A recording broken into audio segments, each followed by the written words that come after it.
Hey Dragonfly Swarm, so Hu Tao's rerun has been out for a little over a week now, and I've had a lot of time to test out the intricacies and details of her kit, her builds, her teams, and her overall playstyle. And before I even begin the guide, I want to say that she is without a doubt one of the strongest DPS in the game, and definitely the strongest single target DPS. So with that, let's first analyze this fiery prankster's kit and see why she's such a strong unit. So obviously starting with her attack talent, Hu Tao's normal attacks have pretty decent scaling, which goes without saying given she's designed as a DPS unit, but her real damage output comes from the massive scaling on her charge attacks, which she can perform extremely fast with animation cancels. At level 8, Hu Tao's charge attacks hit at an extremely high 214% damage, and since she's able to perform her charge attacks so quickly, the damage output overall makes these attacks her bread and butter as a DPS unit. However, these attacks are massively buffed when Hu Tao activates her elemental skill, Guide to Afterlife. This skill is what makes Hu Tao who she is, as it gives her pyro infusion for 9 seconds and grants her a massive attack increase based on her max HP for the entire 9-second duration. Additionally, when she lands charge attacks on enemies while in this state, they'll be tagged with blood blossoms, which basically just deal a bit of periodic pyro damage every couple of seconds. The caveat to this ability, however, is that it costs Hu Tao 30% of her current HP to activate, so it forces her trademark Daredevil playstyle that everyone talks about, in which she's pretty much always going to be at low HP. However, being at low HP is, for Hu Tao at least, a huge factor in her damage output, as her second passive, Sanguine Rouge, grants her a 33% pyro damage bonus when she's at or below 50% HP,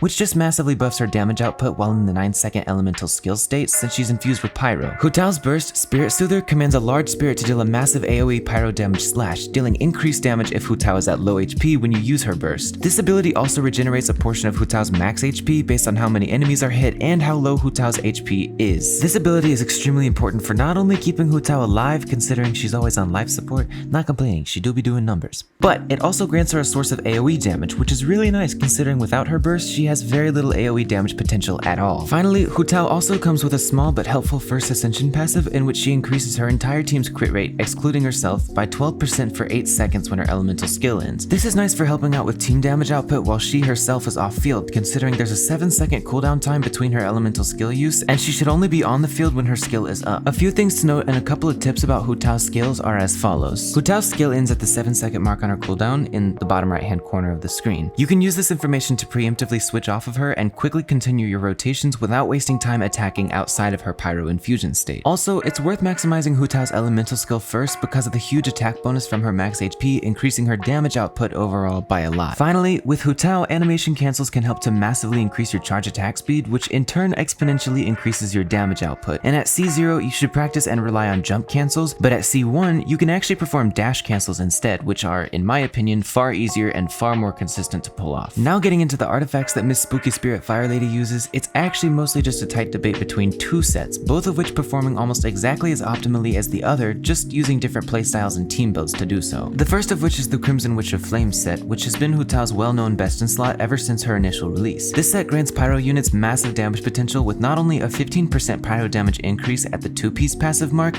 but also a massive increase to pyro-related elemental reactions at the 4-piece mark. If you're running your Hu Tao with weapons like the Dragon's Bane or characters like Diona and Sucrose/Kazuha, who can massively increase reaction damage with elemental mastery buffs and swirl elemental defense shreds, I'd recommend using Crimson Witch of Flames because you'll get a lot more use out of the playstyle that this set promotes. Another thing to note about Crimson Witch is that this set can help with nuking playstyles in which your Hu Tao's burst can reach massive numbers in the hundreds of thousands and in some instances even the millions. With the other sets I'm recommending in this video, you won't necessarily be able to pull off this kind of nuking playstyle though. For example, let's now talk about Crimson Witch's newest competition for best in slot on Hu Tao, Shimenawa's Reminiscence, a set that heavily switches up how you play Hu Tao and costs a lot of ease of use but allows for massive damage output overall. This set grants an 18% attack bonus at the 2-piece passive mark, which Hu Tao won't make much use out of at all given that she doesn't scale well with attack percent. But at the 4-piece mark, when you use your elemental skill, your normal, charged, and plunging attack damage is increased by 50% for 10 seconds at the cost of 15 energy. This 50% bonus isn't the same as an attack percent buff, and it actually scales perfectly on Hu Tao, allowing her charge attacks to deal devastating damage for the entire duration of her skill. And with recent damage tests, it's actually been shown that when used correctly, this set's damage can output higher than Crimson Witch in many situations. The issue with this set, however, is that it makes it much harder to manage Hu Tao's energy for her burst, which in turn makes it harder to play her in general, because her burst is designed to keep her alive while remaining at a low HP so she can enjoy her damage buff. So while Shimenawa's does restrict you to a certain playstyle in which you must have good energy management and rely less on your burst, it also allows for some of the highest damage potential Hu Tao has to offer, as well as allowing for flexible team comps since you're less incentivized to set up reaction damage. In general, I'd say if you're stuck between Crimson Witch or Shimenawa's, just play the one you're more comfortable with, or whichever one you have better substats on, because while Crimson Witch is much more user-friendly, it's also not technically as strong as Shimenawa's, even if the damage difference is small. Speaking of substats however, Hu Tao's ideal substats are actually pretty weird for a main DPS. In general, you should heavily focus your substats on crit damage and crit rate, and also HP percent, energy recharge, and elemental mastery substats are all really nice on Hu Tao as well. For your main stats, it should be a pyro damage cup with a crit damage or crit rate circlet and an HP sans, not an attack sans. Because of the way Hu Tao's skill buffs her attack during her infusion, Hu Tao makes very little use of attack percent stats, and they don't do much at all for her damage output, so on that note, even attack percent substats aren't exactly optimal on her. With an HP sans, you'll get much more out of her scaling than you otherwise would. Now moving on to the weapons, and in all honesty, there aren't very many options that synergize perfectly with Hu Tao, but that's not to say that she doesn't have viable weapons. To start with the 5 stars, obviously the Staff of Homa being Hu Tao's signature and her best in slot, grants her a huge boost in damage with a high base attack, huge crit damage stat, and a boost in her max HP as well as an attack buff based on her max HP that becomes even stronger when she's below 50% HP. It's a weapon that was designed for her, and therefore no other weapon in the game can provide as much strength as this one. But there are formidable substitutes, one of which being the primordial Jadewing Spear. While the passive itself on this weapon isn't amazing on Hu Tao, save for the 12% damage increase at R1, the weapon does grant her a huge base attack as well as 22.1% crit rate at level 90, which is nice enough, but I'd argue you could still get a little more value out of this weapon on other units. As for her 4 stars, Hu Tao's first option is the Deathmatch polearm, which you can obtain through the battle pass. The weapon gives a relatively low base attack but grants a huge 36.8% crit rate at level 90, allowing you to focus heavily on crit damage and build up a big ratio for your Hu Tao. Also, the passive is decent on her, but once again not amazing considering she doesn't make much use out of attack percent. The Blackcliff polearm is another great 4-star alternative, generally for the same reasons as Deathmatch. It has a decent base attack with a really nice 55.1% crit damage bonus at level 90, allowing you to build a high crit ratio, but once again, the attack percent increase passive is decent but not perfect for Hu Tao. Finally, Dragonsbane is a nice 4-star polearm for anyone who's running Crimson Witch on their Hu Tao because it focuses heavily on elemental damage. It comes with a rather low base attack but enjoys a huge 221 elemental mastery bonus at level 90, as well as a 20% increased damage against opponents affected by Hydro or Pyro at R1. If you're running Crimson Witch Hu Tao with Xingqiu, this weapon is probably your best option as you can make really good use of both the passive and the bonus elemental mastery. You can run the Black Tassel on Hu Tao, but she only gains so much bonus damage from her max HP, and with an HP sans plus HP substats plus the massive HP increase with this weapon, you'd most definitely be overkilling it. So I'd say it's more worth going for one of the other 4-star polearms I mentioned instead. The White Tassel, however, is actually a pretty solid 3-star alternative for Hu Tao because it grants a 23.4% crit rate boost at level 90, as well as a normal attack damage increase that can become as high as 48% at R5. So even with the really low 401 base attack, this weapon can help Hu Tao deal some decent damage, albeit only from normal attacks. As for team comps, Hu Tao has recently become much more flexible and accessible with the addition of Thoma to the game. So let's start by discussing one of her strongest new team comps with Xingqiu, Thoma, and Kazuha, or Sucrose if you don't have Kazuha. This team comp allows Hu Tao to have a shielder who also acts as a pyro battery and a pyro applicator so that Hu Tao herself doesn't have to sacrifice her elemental skill to apply pyro for Kazuha to swirl it. Kazuha is here as both an animo support that shreds pyro defense and a damage buffer, plus he also crowd controls, which is really nice. And if you don't have Kazuha, Sucrose provides very similar utility. Xingqiu is kind of a given with Hu Tao as they've long been recognized as one of the strongest duos in the entire game, given Hu Tao's 0 ICD on charge attacks and Xingqiu's unparalleled Hydro application. And this is actually the team I use the majority of the time, and it's the team that I was able to 36-star the Spiral Abyss with because of its great versatility and massive damage output. And another thing about this team that's worth mentioning is that you can invest very little in Xingqiu and your Animo support given they don't need investment to do their jobs, and you'll still get almost full value out of the team, which is really great when managing your resources. You can variate this team with Zhongli instead of Thoma, but in that case you'll probably not find much use in an Animo support since Hu Tao can't apply Pyro before she's locked onto the field with her skill, so you'll be better off with either another Pyro unit like Xiangling who can support Hu Tao's Pyro damage and battery for her, or someone like Diona, Rosaria, or Kaya for a Melt Freeze comp. I recommend Xiangling and Zhongli, however, simply because Xiangling provides so much needed AoE Pyro damage as well as Pyro damage buffing for Hu Tao when you grab Xiangling's C1 and C6. You can also run other weird comps like Overload with a sub DPS such as Raiden, Fischl, or Beto, or even Mono Pyro comps where you use 3 Pyro units and an Animo support, but these builds are obviously not as optimal for difficult content such as Labyrinth Warriors and the infamous Spiral Abyss, however they do work decently. The general takeaways from building a team around Hu Tao are that you'll almost always want someone who can help Hu Tao take full advantage of her 0 ICD charged attacks using Melt or Vaporize reactions, i.e. Xingqiu. You'll also absolutely need a shielder for Hu Tao given her very risky low health playstyle,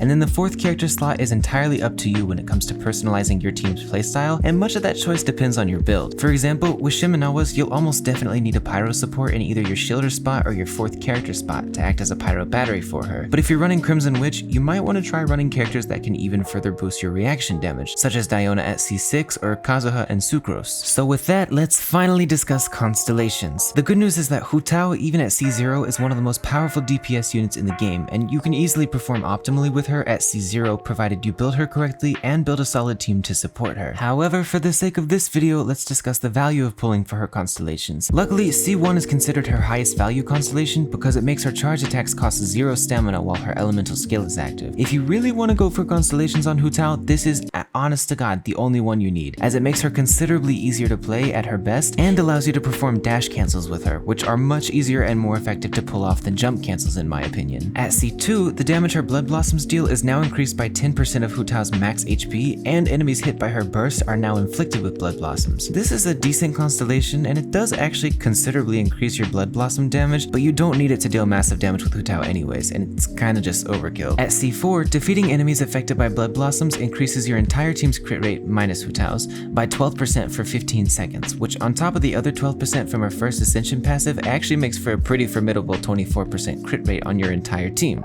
besides Hu Tao's. But it's really not worth the value of spending so much money to attain C4. C6, however, I will admit is quite insane, but it's C6, that's like $1,200 if you're unlucky. Essentially, C6 prevents Hu Tao from taking fatal damage, and when this happens, she gains 200% elemental and physical resistance, her crit rate skyrockets to 100%, and her resistance to interruption is greatly increased, all of this happening for 10 seconds. Now, this can only happen once every 60 seconds, but that has genuinely got to be one of the strongest constellations in the game. I don't know, I think it's pretty sick, but it's entirely up to you as to whether or not it's worth it. Overall, yes, most of her constellations are pretty good, but the only one I'd say is objectively worth its value is C1, because it makes her noticeably easier to play and in my opinion, more fun to play, because jump cancels are the bane of my existence, ask Klee. But yeah, that about sums up my guide to Hu Tao in 2.2, and a lot has changed in terms of her viable team comps and also how you play her when you factor in the Shimenawa's artifact set, which was introduced in 2.0, but yet she still remains one of the strongest DPS in the game, and she's super fun and unique to play, so go build her.